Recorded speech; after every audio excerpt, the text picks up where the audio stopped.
નમસ્કાર વહાલા વિદ્યાર્થી મિત્રો, આજે આપણે ધોરણ 6 ના હિન્દી વિષયના પુનરાવર્તન 1 નું સંપૂર્ણ સોલ્યુશન જોઈશું।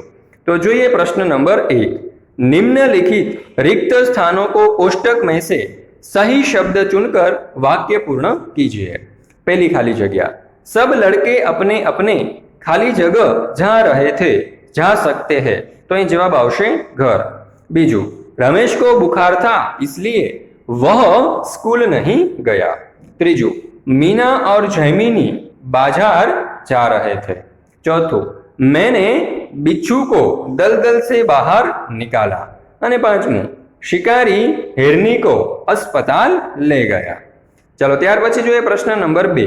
प्रश्नों के उत्तर दीजिए। એમાં પહેલો सवाल, आपने किन किन कहानियों का पठन किया है? उत्तर, मैंने इन कहानियों का पठन किया है।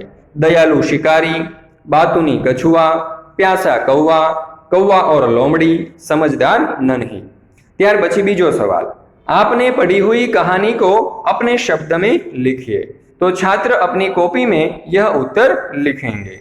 ત્યાર પછી જોઈએ ત્રીજું, शिकारी ने हिरनी को कैसे बचाया? उत्तर, शिकारी की गोली हिरनी की टांग में लगी थी। शिकारी हिरनी को जानवरों की अस्पताल में ले गया, वहां डॉक्टर ने हिरनी का इलाज किया। इस तरह शिकारी ने हिरनी को बचाया। चौथो सवाल, प्रगति, न्याय और मानव धर्म के लिए हमारा क्या कर्तव्य है? उत्तर, हम विश्व के सभी राष्ट्रों को एकता के सूत्र में बांधे, हम सब में समता और ममता की भावना जगाए, हम सारे विश्व में शांति की स्थापना करें। प्रगति, न्याय और मानव धर्म के लिए यही हमारा कर्तव्य है। ત્યાર પછી જોઈએ પાંચમો सवाल, नन्ही बतख का स्वभाव कैसा था? उत्तर, नन्ही की माँ ने उसे सिखाया था कि वह भलाई के काम करे। जो नन्ही के साथ बुरा बर्ताव करता था उसके साथ भी वह भलाई करती थी। किसी से बदला लेने के लिए वह अपनी अच्छी आदत छोड़ना नहीं चाहती थी। मुसीबत में पड़े हुए को बचाना वह अपना फर्ज समझती थी।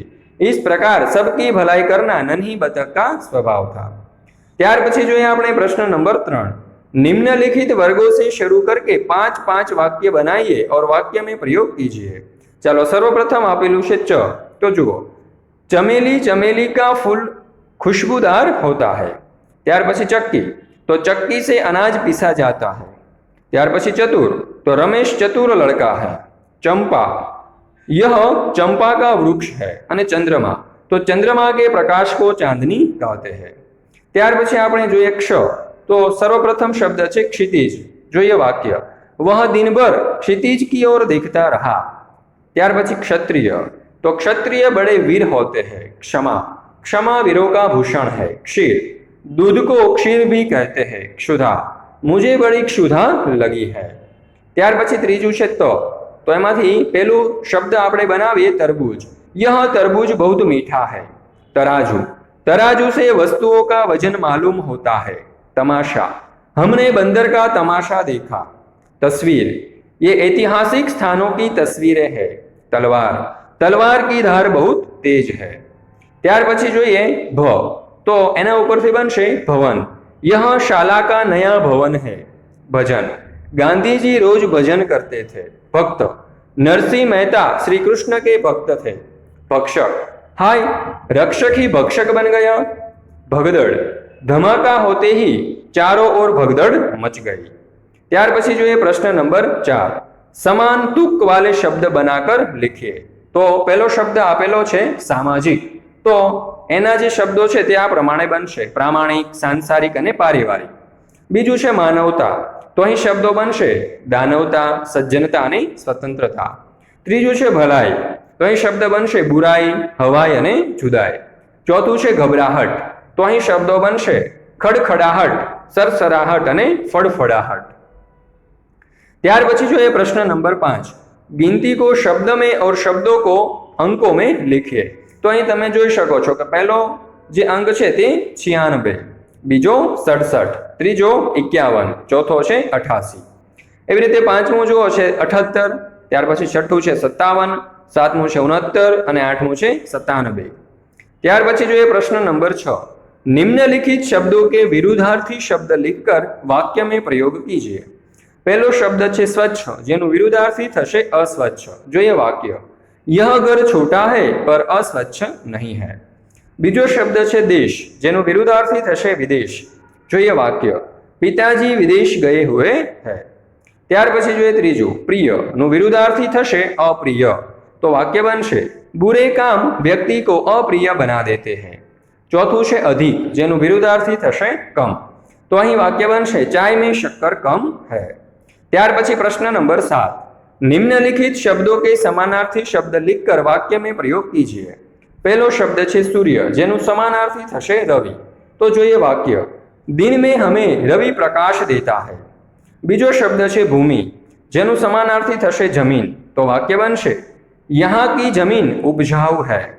ત્યાર પછી ત્રીજો शब्द है प्राण, જેનું समानार्थी થશે जान। तो જોઈએ वाक्य, दुर्घटना में 3 लोगों की जान चली गई। चौथું છે सहसा, જેનું समानार्थी થશે अचानक।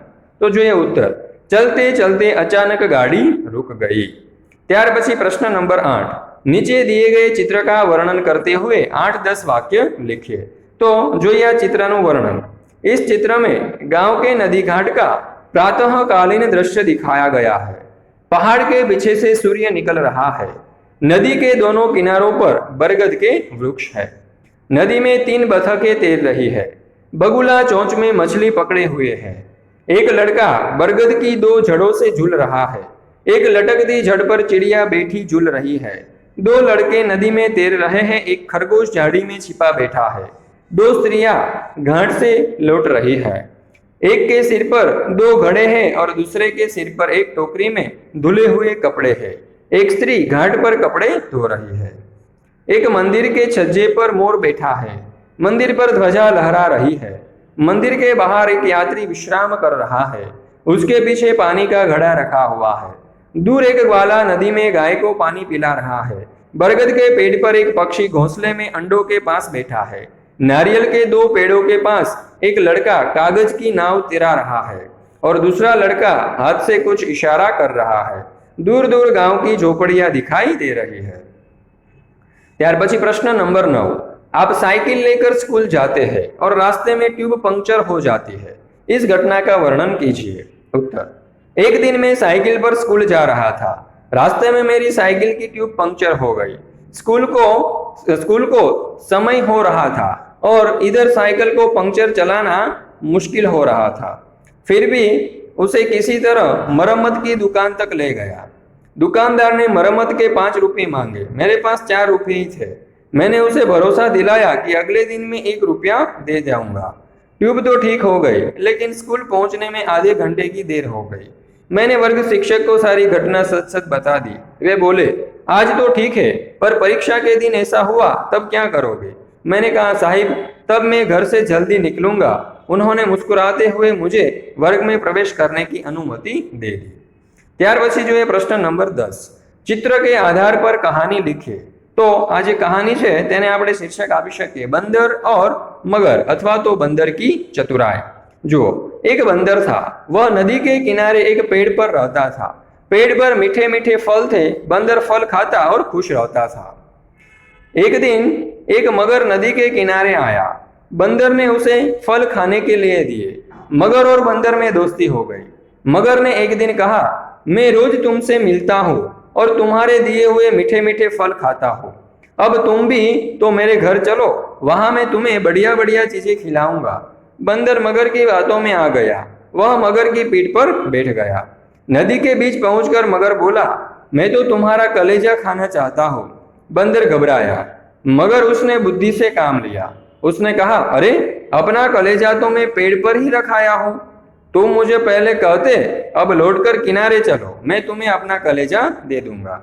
मूर्ख मगर बंदर को लेकर जैसे ही नदी के किनारे पहुंचा, बंदर मगर की पीठ से उछलकर पेड़ पर जा बैठा और बोला, मूर्ख, कलेजा कहीं पेड़ पर रखा जाता है?